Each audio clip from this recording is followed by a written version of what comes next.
Hello, everyone. This is Dr. Harrison, Assistant Principal at St. George's Technical High School.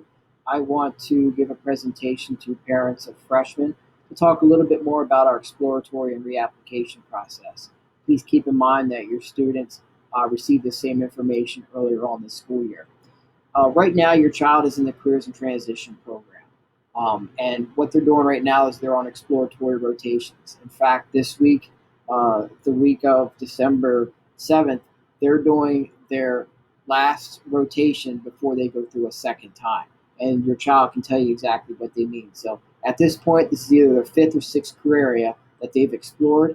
And starting next week, they're going to go ahead and go through all those same career programs for a second time. The reason why they're doing this is they're trying to determine which careers are a good fit for them. They're trying to determine which careers they want to reapply for to be in for their sophomore, junior, or senior year at St. George's. And so, what they're asking, and hopefully you're having these conversations with your child at home. Hopefully, your child is asking, what career is a good fit for me? Where can I be successful? And what will I enjoy doing? So, they're trying to go through these exploratory experiences and get firsthand insights, meet the instructors, and get a feel for the area to see where they would like to be for the next 3 years. So, if you recall earlier on this school year, your child signed up for 5 to 6 career programs, like I've already mentioned. So this week is the last week that they're exploring those career programs. They're week-long exploratories. If we were in school as normal, they would spend a week in that career area during their careers and transition time. Obviously, due to COVID-19 and the hybrid schedule and students still working remotely, everything looks a lot different.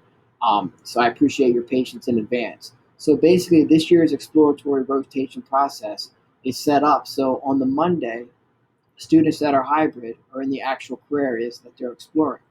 And students that are working remotely and unable to go hybrid, they're participating in the career area discussions via Microsoft Teams via a link that's provided by the career area teacher. So that's on the Monday. So on that Monday, they're talking to the career instructor, they're asking the career instructor questions, they're participating in some activities related to the career area. Then they leave that Monday and then they have assignments and activities related to that career area to do throughout the week. And again, these assignments and activities are to further give your child insights onto what career may be a good fit for them so they can decide on what they want to apply for during the reapplication process. Please keep in mind that all students must complete the assignments and activities by the due date given by the career instructor. Some career instructors give till Friday before everything is due, so that's 5 days. Sometimes career instructors put deadlines on different assignments at various points throughout the week. But please understand that career instructors, they get a new group of students every Monday, so they need to finish up with those assignments by the end of the week. It just makes things a lot easier. Every year, there's programs that oversubscribe during reapplication, and please understand that reapplication does not mean that your child is reapplying to come back to St. George's. Reapplication just determines which career program your child is going to be in for the next 3 years at St. George's Technical High School. And every year, some programs oversubscribe, meaning that there's more students that reapply to be in that career program than we have space available. And when a program oversubscribed, we have a way to determine who gets admitted into those career programs as first choice. So programs that oversubscribed last year, we had athletic healthcare, biotechnology, early childhood, electrical trades, EMS, HVAC, and nurse technology. Keep in mind these change every year. All these programs may not oversubscribe next year. There may be new ones. You just never know. It changes from year to year. I'm just giving you the most current information we have based on last year. But when a career program oversubscribed, we look at the following criteria to make our career placement decisions. We look at GPA, we look at attendance record, and again, it doesn't matter if your child is remote or hybrid. You're still doing the same Google form attendance sheets, and that's how attendance is tracked. We look at their discipline record, and we look at the strength of the career instructor's recommendation. And the strength of their recommendation is determined by the work that they complete during their week-long exploratory rotation. It's determined by how well they participate on the Monday, whether they're a remote student or whether they're in-person hybrid on that Monday, and also throughout the week by how well they complete those assignments. So that's critical for your child to complete those assignments and activities because that's going to determine the career instructor's recommendation in a program that oversubscribed. It's going to determine who gets admitted into the career program and who's not able to get into that career program. We look at another fit. So real quick, a question that I'm asked every year: is my student guaranteed his or her first choice? The answer is no. We try to make every attempt to get students where they want to be one of their choices. So when they go through the reapplication process in February, they're going to go ahead and reapply, and they're going to name their top 3 career choices in order. And we try to get as many students in their first place career area. Every year, we're typically able to get 80 to 90% of students their first choice, and then second choice students another 5 to 10%, and the same thing with third choice students. And there's always 4 or 5 students that, for whatever reason, we have to look at a fourth choice. So please understand that we have a place for your child no matter what during their sophomore, junior, and senior year. Reapplication just determines which career area that they're going to be in. I would love to put all of your students in their first choice career program, but unfortunately we just can't handle it number-wise. Some of our career areas are required through national certification boards to adhere to a strict teacher-student ratio. There's safety considerations in the construction trades. So there is a cap to the number of students that we're able to admit into each career area. So unfortunately, there are some career areas where not all students that apply are able to get admittance into that career program, so we have to look at a second, third, or fourth choice. Can my child apply to any career program?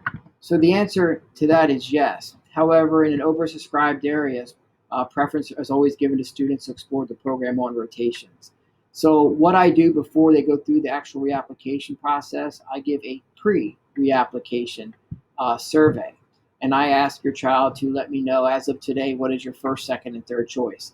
And I share the data with your child, again, with the freshman class. They have an idea of how many students they may be competing against to get into a certain career program. Based on that information, some students may want to change their mind. But whatever they put down on that pre-reapplication survey, please realize they're free to change that 100% on the actual reapplication survey. It's just a data point that they're free to use or reject at their discretion, but it is some information that they may find relevant, which is why I asked them to fill out that pre-reapplication survey. So frequently asked questions. Again, to kind of summarize what I said earlier, how is the strength of the career instructor's recommendation determined for reapplication? It's by participating during the exploratories and how well they complete the assignments and activities throughout the week. Students have to meet the deadlines for those assignments. Basically, those exploratories, and I told your student this already earlier in the year, these are like tryouts. If you try out for a football team and say you don't go, you don't run the drills when the coach asks you to run the drills, or you don't do the exercises, what is it going to look like when it comes time to making, cuts? I mean, it's the coach has decisions they have to make. So again, the career instructors are making their recommendation based on their performance during that week, based on the assignments and activities that they complete throughout the week, and their interaction and participation on that Monday. Will exploratory rotations still occur while remote? Yes. So on that Monday, next week, for instance, we're still doing an exploratory rotation. It's going to be the second go-round of the first career program that they went to. Students should go to school to complete assignments and activities for the week.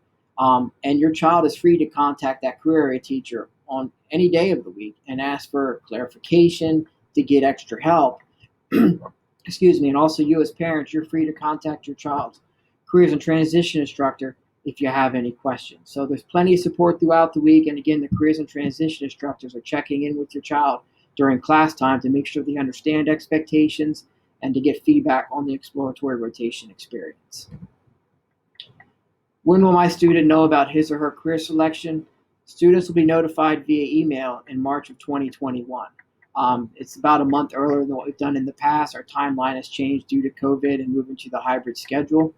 And if you have any questions, please reach out to your child's careers and transition instructor. Their email addresses are right there, and I'm sure your child can provide that information as well. Again, Mrs. Eklund, Mr. Rouser, and Mrs. Burnett. So good luck. I hope from watching this presentation you have a better sense of what the exploratory rotations are for. Again, please work with your child throughout the week to make sure they understand the assignments and activities they should be completing and that they're completing them by the deadline, as that's not only a grade in careers in transition, but that's also information that's used for our reapplication process. So completing those assignments on time and up to expectations is critical. Um, Good luck, folks. Feel free to reach out to us if you need us. Thank you.